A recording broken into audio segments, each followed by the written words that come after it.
Hello and welcome to this new version of Yaaay. That's version 0.9, and I'm very happy with that one because it brings to Yaaay one of the two most requested features, which is manual dungeon building. So before showing you that, I'm going to clear the view a bit by turning off the fog here and by hiding the surroundings of the dungeon. So it all takes place in this new small panel there that contains all the options we're going to need to modify our dungeon. So the first thing we want to do is to check this box here to activate the build mode, and as soon as we do that, it brings up a grid and a cursor that are going to follow our mouse. We can left click any cell to mark it as belonging to the dungeon, and we can right click any painted cell to delete them. If we hold down the left mouse button, we can draw whatever we want, and if we hold down the right mouse button, we can use it as an eraser. So let's draw some simple modifications. If we want to take them into account, we'll have to click the apply button, which will have two effects. The first one obviously is to rebuild the dungeon according to our modifications, and the second one will be to share those modifications to the other players. So as long as we don't click the button, our modifications will remain local to our computer, and as soon as we click it, they will be sent to the other connected computers. So let's delete those modifications by clicking the bin button here. The next thing we can do is to scroll the mouse up and down to change the altitude of the grid, which allows us to work in 3 dimensions. The altitude of the grid is always displayed in real time in this field here, in meters or in feet, depending on your settings. So let's put the grid 10 meters high and draw something. You can see that we have a nice cliff here. The next option is this one here. I strongly recommend that you never use it on large dungeons because it forces the dungeon to be updated in real time. So in large dungeon it can be very slow and resource consuming, but on small dungeon like that one, it can be very fun to have them updated in real time, as you can see. Okay.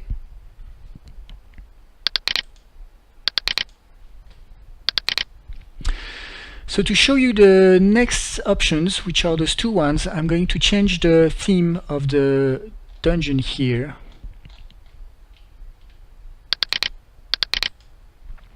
So I can show and explain to you an important thing. Yaaay dungeons are composed of two different kinds of cells. We've got basically the room cells and the corridor cells, and the rooms are the one with doors and high walls here, and they want to be connected, and the corridors cells are the one that will connect the room. So we've got two different cells with two different properties. With that in mind, I'm going to show that to show you this by emptying the dungeon, by requesting a 0 cell dungeon, so I can draw a dungeon from scratch. So first of all, the corridors type cell, they are very polite and nice object because they will draw exactly what is asked, no questions asked. For example, here, if I rebuild, I get exactly what I asked for, no problem. Now the rooms, if I select them, they are a bit more of an unpredictable species because they always want to be connected. So let me show that to you by drawing a large room here. So no problem. And I'm going to make a second room.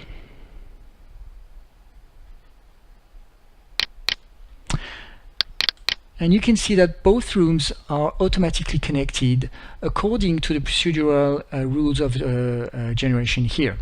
And they follow the parameters that we've got here. So for example, if I decrease the width of the lanes, then I'm going to have a narrower lane here. So the thing with the room is that they are unpredictable because we can't choose right now where to put the doors. This might be an option for the future, but for the moment I don't know if it's possible and I don't know how to do it. So for now we can't choose where to put the doors, and hence we cannot know how they are going to connect. For example, if I put a third room here, you can see that the connection between those two is now lost. And if I modify the room, you can see that the connections are updated in real time.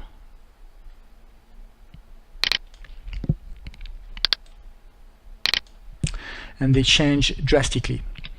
So if you want your dungeon to behave exactly like you want it to, just use corridors.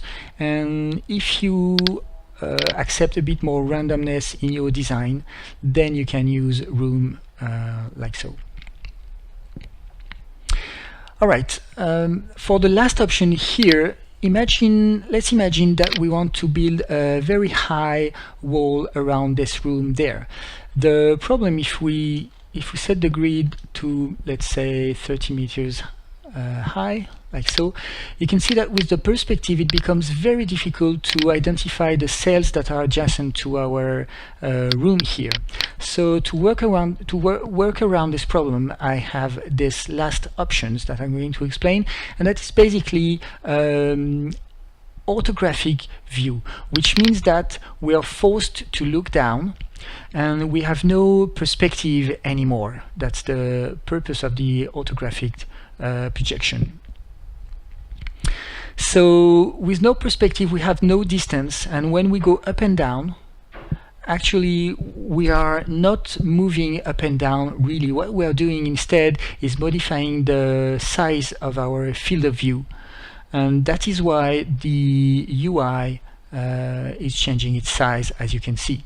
So that's not the most comfortable thing to use, but in exchange for that we gain greater precision in how to use our cells. So we're going to check that the grid is still 30 meters and that we are high, and that we are using the corridors, and that we can hide the UI and start drawing precisely what we want.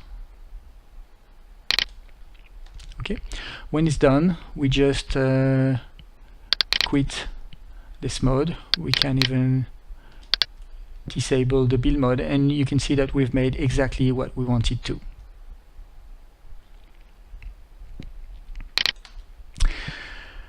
Alright, so we've seen all the options. I'm going to finish the video by showing a few examples of what can be done.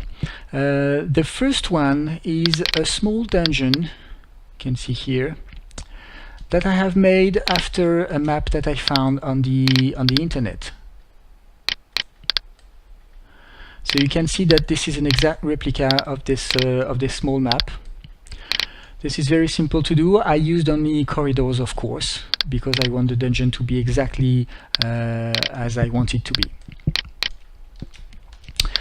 The next one is a more natural environment, as you can see here, to show you that we can very easily do some nice cliffs for an ambush, or maybe some caves, large caves here for a giant spider, or smaller caves for a goblin lair or something like that. So we can see that we've got some very nice setup here, with a wizard going to attack this giant spider, which is eating a giant prehistoric fly, or I don't know what.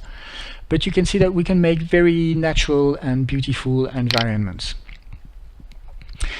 The last dungeon, which I call boss dungeon, is quite a large one, and it's interesting. You can see that we are beginning with a large room here, and then we are going through some ruins, and then down a giant stair in the mountain, to end up in this large room. We can do the opposite. For example, let's say the large room is the beginning of the dungeon, then we go up through our stair and end up in this old ruined city with where we can meet the boss in the final room here.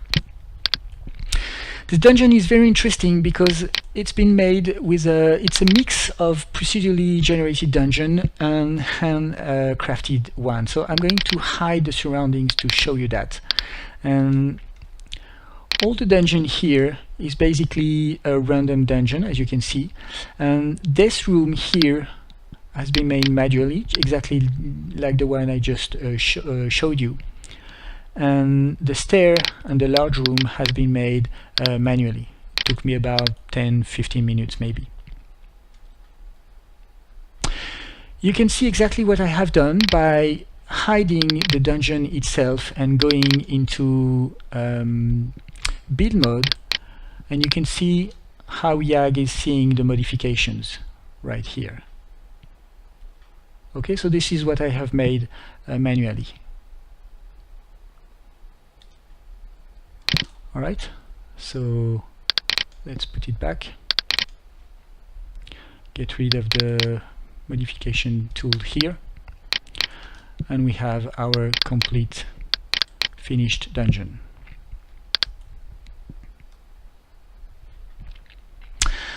Okay, I hope you enjoyed this video. I'm going to end it right now. So if you liked it, then see you in the next. Thank you very much for watching, and bye bye.